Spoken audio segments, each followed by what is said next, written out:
Dito, medyo pinagtakpan na ni Rahab itong mga spy. Verse 6, malalaman natin kung bakit, mamaya. Ngunit kanyang isinampas sila sa bubungan. Ito, ang tunay na pangyayari. Ibig sabihin, ang sinabi niya doon sa mga tao, iba kaysa sa tunay na pangyayari. Ang totoo, ang ginawa ni Rahab ay itinago ang mga lalaki doon sa kanyang bubungan. Okay? So, yung mga bahay noon, ang bubungan hindi kagaya ng sa atin na may mga sim, may mga yerong bubong. Doon ay yung mga dahon-dahon, mga sanga-sanga, yung mga ginagawang pinakabubong. At yun na naalis, na natutok at gano'n. At doon niya nilagay yung mga, sakali mang mag-search sa bahay niya, yung mga pinadala ng hari, preparado na siya. Pero hindi naman pumasok sa bahay niya, di ba? Pero ang ginawa niya, bago pa mangyari yun, itinago niya na yung mga lalaki doon sa bubungan ng bahay niya at tinakpan niya ng mga sanga-sanga. Okay, ngunit kanyang isinampas sila sa bubungan at ikinubli sa mga puno ng lino na kanyang inilagay na maayos sa bubungan. So, andun yung mga lalaki, tapos yung ginagawa niyang bubong, yun yung pinagtakip niya doon sa mga lalaki mula sa puno ng lino.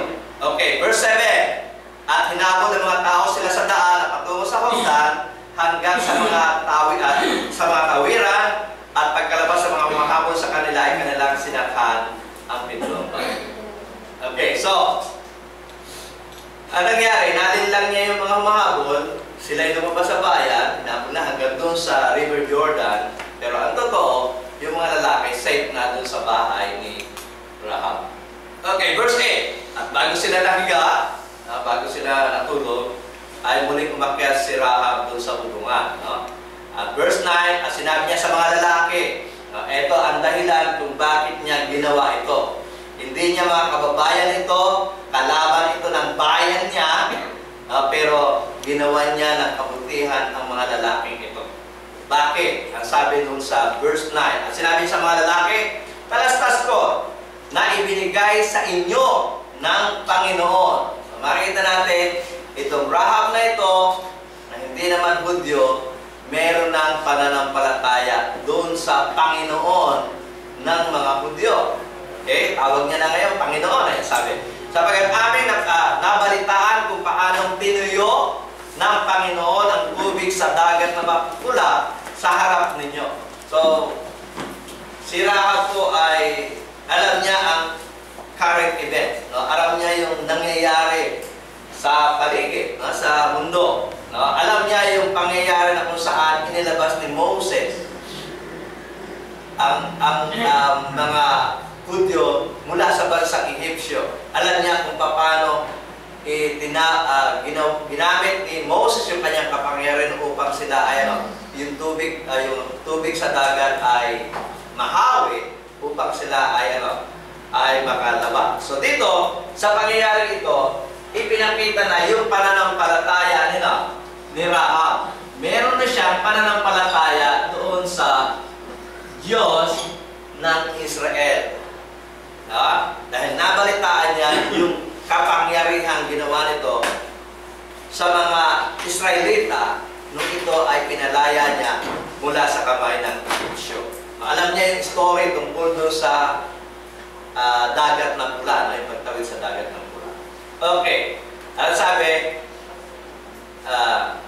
muli kong babasahin, sapagkat aming nabalitaan kung paanong tiniyo ng Panginoon ang tubig sa dagat na mapula sa harap ninyo, nang kayo'y lumabas sa Egyptio, at kung ano ang inyong ginawa sa dalawang hari ng mga Amoreo na nangasa dako roon ng Jordan kay Sehon at kay Og na inyong lubos na pinuksa. So hindi na natin pupuntahan ito sa Old Testament, hindi mahaba tayo. Pero alam rin, hindi lingid kay Rahab na dahil sa kapangyarihan ng Diyos ay nakugko ni Moses at ng mga Hudyo yung dalawang kaharian sa Amoreo. Dalawang hari doon sa dadako ng Amoreo. Okay, verse 11. So, dito nakita natin, nabubuo na yung pananampalataya ni Harap. Hindi doon sa kanilang Diyos-Diyosan. Yung kanyang pananampalataya ay doon na po sa Diyos ng mga Hudyo. Alam natin yung Diyos ng mga Hudyo. Yan po si Yahweh. Okay, verse 11.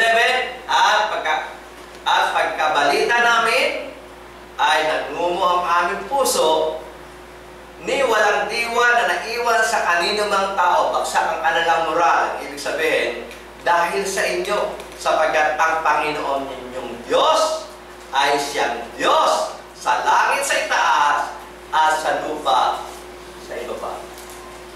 So itong Diyos na ito, hindi ito ang Diyos ni Rahab. Iba yung Diyos ni Rahab. Siya ay sumasamba sa Diyos-Diyosan. Pero makikita natin sa pagkakataong ito, iba na ang kinikilalang Diyos ni Rahab. So, yung mga tinutulungan niya ngayong mga spies, ang kanya ng ang nararamdaman niyang kanyang kapatid sa kanyang sa tunay na Diyos at hindi na yung mga kababayan niyang Jericho.